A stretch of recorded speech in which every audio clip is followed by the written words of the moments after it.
Hello student, we continue our next practical. Before continue the next practical, the three student tell that the third practical ascending order output is not properly. Okay, I will check that program and tell you in next practical, because most of changes I will done but not answer will be properly come, because in last 2-3 years the miss will be taken the int value. In our aim there is given the real numbers. For that you have to take the float. That after taking the float the output is not properly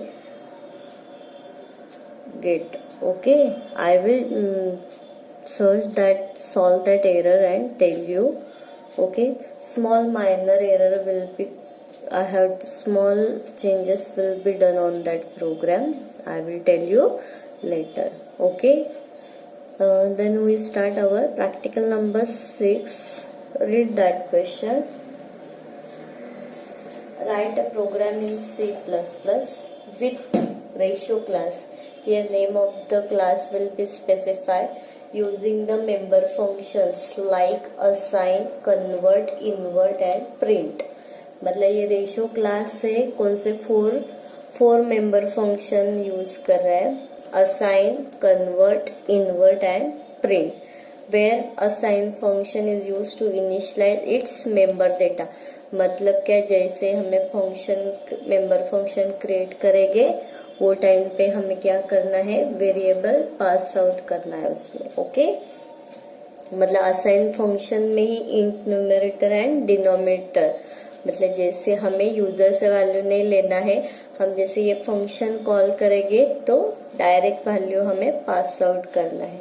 okay, उसके बाद convert function है. This convert function to convert the ratio into double, मतलब जो divide करके जो ratio आएगा वो हमें डबल में कन्वर्ट करके स्टोर करना. मतलब ये convert function value return data type क्या रहेगा इसका, तो डबल. उसके बाद invert function get the inverse ratio, मतलब आपने 1 और 2 नंबर्स डाला है तो 1 डिवाइड बाय 2 उसका रेसिप्रोकल आएगा 0.50 समथिंग. ओके, उसके बाद इन्वर्ट बोलेंगे तो 2 डिवाइड बाय 1. ओके, और ये this print function will print the ratio and reciprocal. तो प्रिंट फंक्शन क्या करेगा, वो जो हमने डाला है वो रेशियो, उसके बाद में रेसिप्रोकल. और कन्वर्ट फंक्शन क्या करेगा, तो जो भी न्यूमरेटर डिनोमिनेटर है वो डिवाइड करके उसको डबल में, रेशियो जो है वो डबल में कन्वर्ट करेगा. बराबर है. तो उसके लिए ये हमारा बेसिक स्ट्रक्चर है. उसके बाद क्लास के बाद क्लास, इसके बाद क्लास नेम रहता है opening closing bracket with semicolon inside that have a private and public data and then our void main. ये सिंपल स्ट्रक्चर है हमारा क्लास प्रोग्राम का. ओके, यहाँ पे क्लास के बाद हमें नाम दिया है रेशो, तो मैंने रेशो करके डिक्लेयर किया है. बराबर है. उसके बाद प्राइवेट में हमें 2 वेरिएबल डिक्लेयर करने हैं. मतलब ये न्यूमरेटर और डिनोमिनेटर जो वैल्यू आएगा यूजर से वो हमें इनिशियलाइज करना है. तो इसके लिए 2 वेरिएबल लगेंगे, उसको भी हमें इंट में ही डिक्लेयर करना है. तो मैं n और d करती हूँ. ओके, कि n stand for numerator and d stand for denominator. ये 2 वेरिएबल मैंने प्राइवेट में डिक्लेयर किए.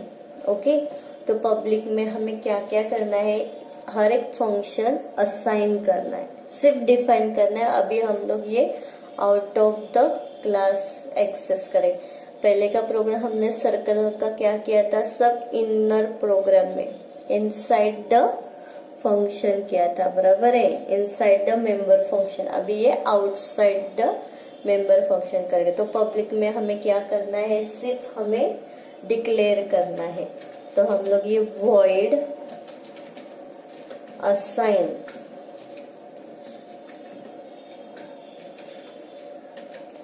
इसके अंदर हमें ये न्यूमरेटर और डिनोमिनेटर मेंबर डेटा लिखना है। तो इंट पूरा न्यूमरेटर डिनोमिनेटर नहीं लिख रहे हो तो int num comma int den, सिर्फ इतना ही डिक्लेयर करना है। ओके, उसके बाद सेकेंड फंक्शन क्या है हमारा कन्वर्ट। तो रिटर्न डेटा टाइप क्या है, डबल है, तो डबल कन्वर्ट, सिर्फ इतना ही लिखना है। हम फंक्शन सिर्फ डिक्लेयर कर रहे। ओके, उसके बाद क्या है, वॉइड इन्वर्ट है। ओके, उसके बाद क्या है, वॉइड प्रिंट है। ये हो गए हमारे सब मेंबर फंक्शन। मतलब assign, this, convert, invert, print क्या है, these are the member function where int num and int dum is a member data of this assign member function. Okay, ये कन्वर्ट रिटर्न टाइप में red में करिए क्योंकि ये it's return type data is double. उसके बाद हमें एक एक फंक्शन अभी लिखना है।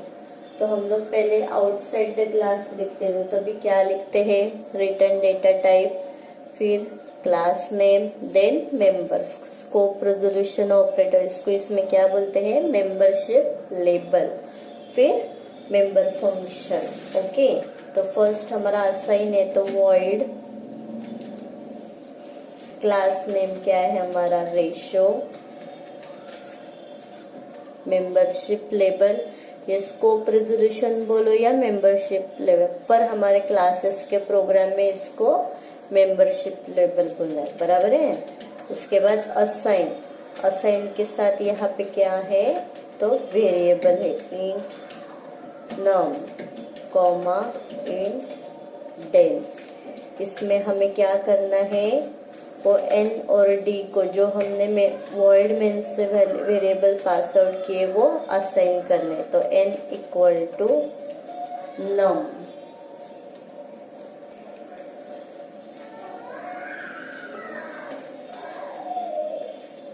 D equal to den. मतलब ये वेरिएबल का वैल्यू एन को इनिशियलाइज करेंगे, डेन का वैल्यू डेन को। तो ये हुआ हमारा फर्स्ट फंक्शन। सेकंड क्या है, हमें डबल में कन्वर्ट करना है। तो इसका रिटर्न डेटा टाइप क्या है, डबल रेशो कोलन, उसके बाद कन्वर्ट। ये कुछ रिटर्न कर रहा है नहीं, कुछ वैल्यू पास आउट कर रहा है नहीं, तो हमें क्या करना है, सिर्फ इसको ये फंक्शन क्या करेगा, रिटर्न करेगा। क्या रिटर्न करेगा, तो वो डबल में वो डिवाइड करके पास आउट करेगा। ओके, तो रिटर्न डबल, इसमें क्या है, ये हमारा फर्स्ट वैल्यू है, उसको राउंड ब्रेसेस में डालना है, फिर डिवाइड करके डेन लिखना है। तो ये ओपनिंग ब्रेसेस का एक कंप्लीट हुआ, फिर ये सेकेंड हुआ, फिर ये डबल का हुआ। जितने ओपनिंग ब्रेसेस है उतने ही क्लोजिंग आए कि नहीं हमें चेक करना है। ओके, डबल 1 2 3 1 2 3, ये आपने लास्ट का नहीं भी लिखा तो भी चलेगा, पर रिटर्न के बाद सेमीकोलन देना। मतलब ये रिटर्न क्या करेगा, ये कन्वर्ट फंक्शन नम और डिनोमिनेटर को डिवाइड करके डबल में कन्वर्ट करके वैल्यू जो है वो डबल में रिटर्न करेगा। ओके, उसके बाद हमारा इन्वर्ट फंक्शन है, मतलब न्यूमरेटर और डिनोमिनेटर को इन्वर्ट करना है। तो हम स्वैपिंग करते हैं तो फिर से हमें टेम्प वेरिएबल लगेगा। इन्वर्ट करना है मतलब न्यूमरेटर का वैल्यू डिनोमिनेटर को देना है और डिनोमिनेटर का वैल्यू न्यूमरेटर को देना है। वॉइड रेशो,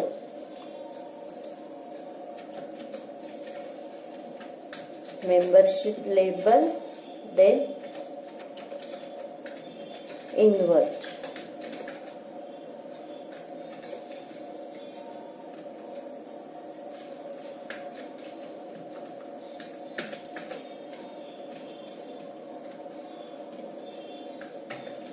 इनवर्ट फंक्शन में हमें क्या करना है, तो एक वेरिएबल लेना है टेम्प, फिर हमको चेंज करना है।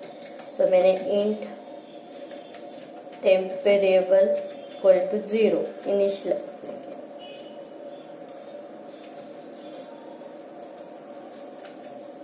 ओके। उसके बाद हमने क्या किया, टेम्प इक्वल टू n, क्योंकि हमारा वैल्यू n में स्टोर है, बराबर है। तो n इक्वल टू d, तो d का वैल्यू n को इनिशियलाइज होगा, फिर d इक्वल टू टेम्प। तो ये हो गया यहाँ पे इन्वर्शन, ओके। उसके बाद हमें क्या करना है, ये सब हमें प्रिंट करना है। void ratio scope resolution operator print,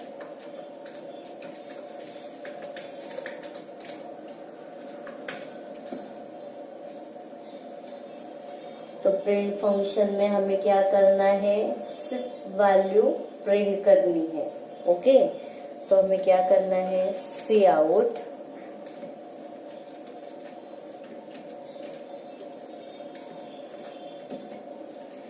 n, उसके बाद हमें रेशियो डिस्प्ले करना है, तो ये डिवाइड बाय, ओके। उसके बाद कौन सा वैल्यू, डी वैल्यू। यहाँ पे हो गए हमारे सब फंक्शन। देखो यहाँ पे फिर हमने पब्लिक में सब फंक्शन डिक्लेयर किए, फिर आउटसाइड द क्लास 1 फंक्शन हमने एक्सेस किया है, बराबर है। Convert, invert and print.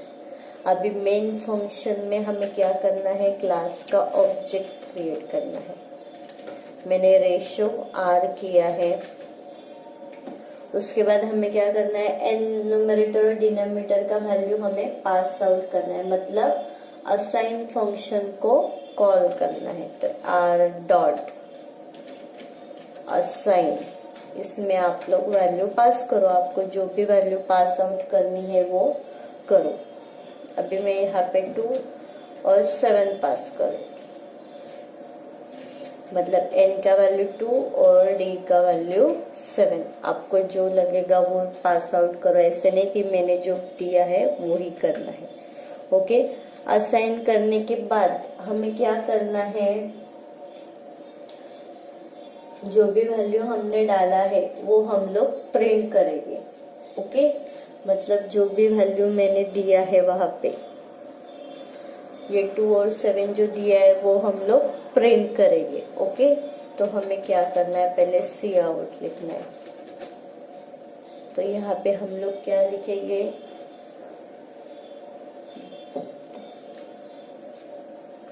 उन्होंने क्या प्रिंट करने के लिए बोला है, print the ratio and its reciprocal, okay. तो यहाँ पे क्या करोगे, रेशियो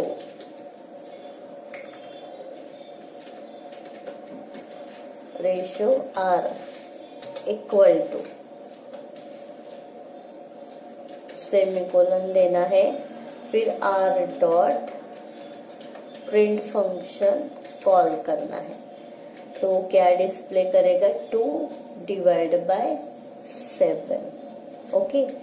हमारा ये हो गया असाइन, और असाइन वैल्यू करके हमने रेशियो प्रिंट किया। उसके बाद हमें क्या करना है, कन्वर्ट करना है डेटा, ओके। तो हम लोग लिखेंगे आप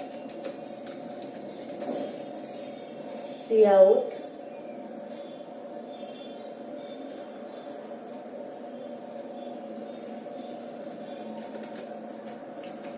स्लैश एन करके लिखो,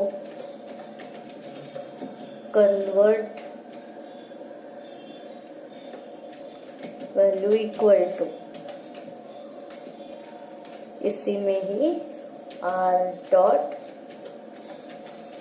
कन्वर्ट करेंगे आप, और सेमीकोलन देना है।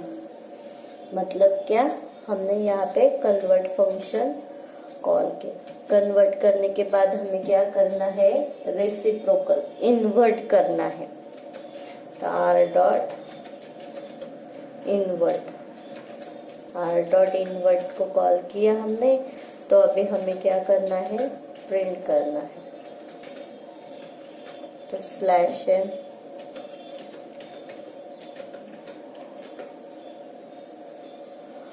रेसिप्रोकल वैल्यू मीन्स क्या करना है, हमें 1/r करना है, इक्वल टू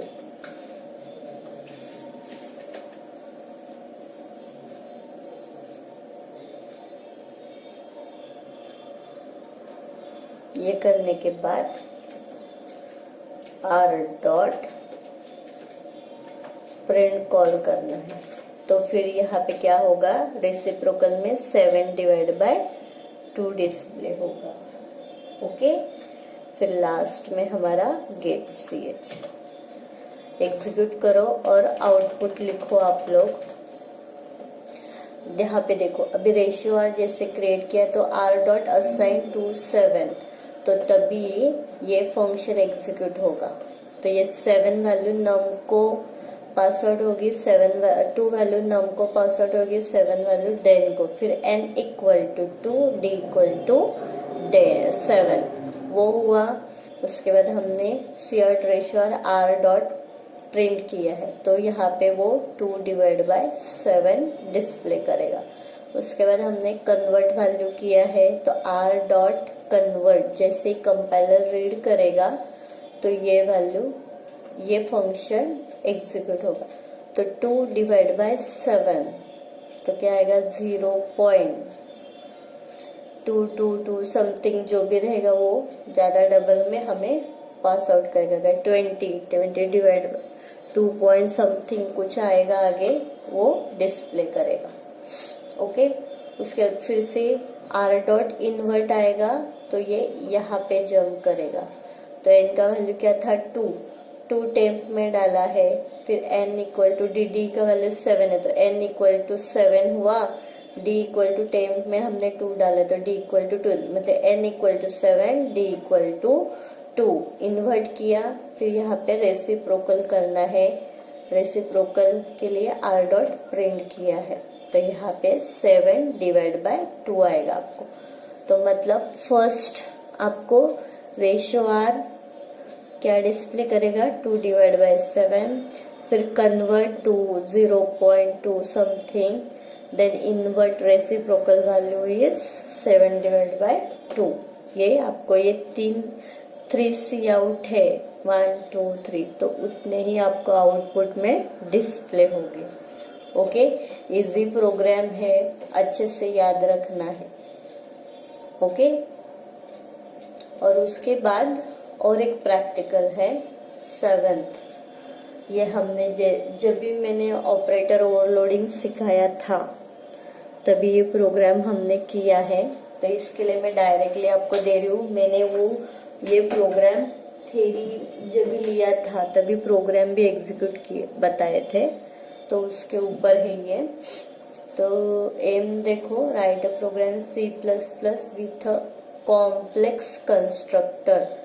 तो कंस्ट्रक्टर का नेम कॉम्प्लेक्स दिया है, मतलब कंस्ट्रक्टर क्या है, it is special member function, its name is same as our class, मतलब क्लास का भी नेम क्या आएगा, कॉम्प्लेक्स आएगा। And this constructor to add the given to complex number and program should print the given complex number and their sum। ये programme हमने already किया है प्राइवेट में, xy फ्लोट करके x will be used for real part and y will be used for imaginary part। ये मैंने float, complex float, real float, image, parameterize constructor call, यहाँ पे मैंने सिर्फ डिक्लेरेशन किया है। फिर ये क्या है, ये यहाँ पे ऑपरेटर,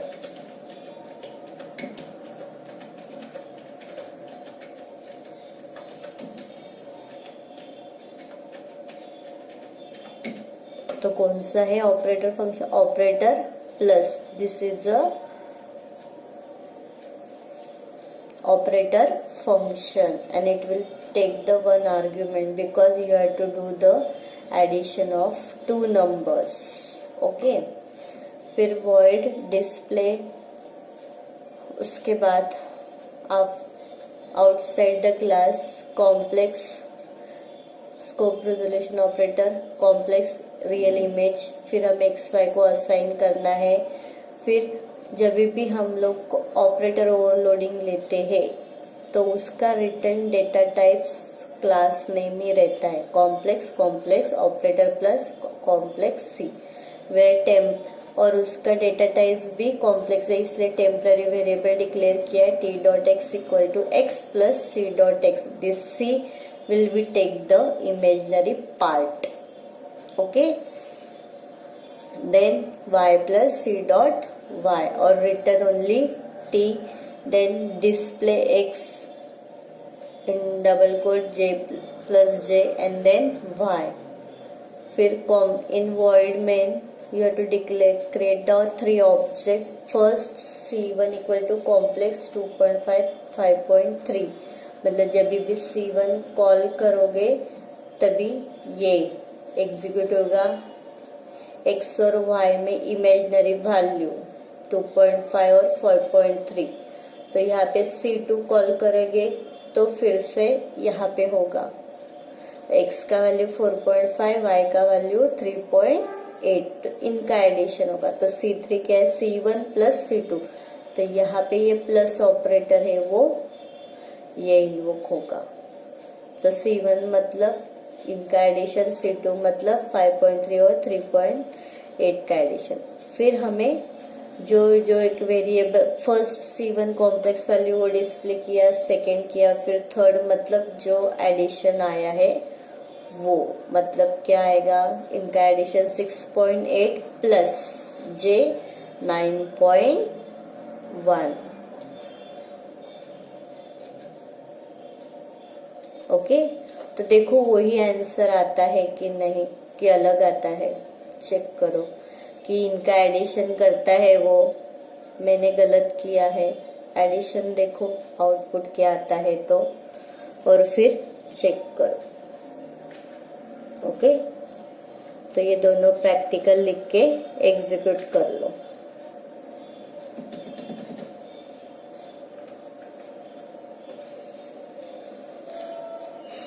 फर्स्ट एक कॉम्प्लेक्स नंबर जाएगा, फिर ये सेकंड जाएगा और इसमें प्लस होगा इनमें.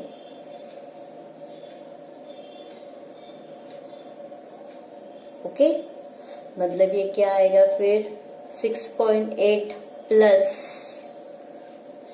9.1, 6.8 प्लस J 9.1. आपका C3 में आंसर आना चाहिए. आउटपुट सिर्फ 3 लाइन करेगा. C1 equal to 2.5 plus J 5.3, C2 equal to 4.3 plus J 3.8 और C3 में इनका एडिशन क्या आएगा 6.8 प्लस J 9.1. ओके, तो ये दोनों एग्जीक्यूट करो और बेस्ट ऑफ लक. आपका मंडे से तो प्रीलियम एग्जाम है तो best of luck for this. तो जितना आता है उतने खुद के मन से लिखो पेपर, कुछ देखने की वगैरह कुछ भी जरूरत नहीं है. ओके, जितना पढ़ाई हुआ है उतना एटलीस्ट खुद से लिखने का सोचो. Okay, and thank you all of you. तो थ्योरी पेपर के लिए अच्छे से पूरा HTML जितने हमने अभी मोस्टली C++ के प्रोग्राम मैंने करवाए है वो प्रोग्राम देखो तो लास्ट के 10 मार्क्स का मार्क्स मिलना ही चाहिए. अल्गोरिदम किया था बराबर हमने, डेटा स्ट्रक्चर में अल्गोरिदम, बाइनरी ट्री बराबर है. तो वो 4-5 अल्गोरिदम में से कोई तो एक अल्गोरिदम आएगा. तो वो अल्गोरिदम देखो, बाइनरी ट्री देखो कैसे ड्रॉ करने का है, उसमें से क्वेश्चन आएगा. फिर मैंने ऑपरेटिंग सिस्टम के 4 मार्क्स के पॉइंट्स, 4 मार्क्स के क्वेश्चन बताए थे वो देखो. C++ में से ये overloading, constructor, destructor, virtual function जो भी है वो अच्छे से देखो. ओके, और पेपर 2 में प्रोग्राम देखो, जितने भी मैंने प्रोग्राम लिए हैं पेपर 2 के उसमें से ये आएंगे, वो अच्छे से देखो। सिर्फ थ्योरी पेपर में इतना ध्यान रखना है कि आप जब भी प्रोग्राम्स लिखोगे, थ्योरी पेपर में सिर्फ इतना ही ध्यान रखना है, आपको सिर्फ 3 कॉलम करने हैं। ओके, मतलब आपको सिर्फ लेबल, निमोनिक्स और कमेंट्स यही लिखना है, और कमेंट्स के पहले सेमीकोलन देना है। अगर सेमीकोलन नहीं दिया तो आपका 1 मार्क्स वहीं पे कट हो जाएगा, तो इतना ध्यान में रखना है। तो थ्योरी पेपर में हेक्स कोड का जो कॉलम है वो नहीं लिखना है आपको। इसके पहले मेमोरी लोकेशन, लेबल नहीं, लेबल लिखना है तो लिखो, नहीं तो नहीं लिखो है तो आपके 4 कॉलम आ जाएंगे, memory location, label, mnemonics and comments.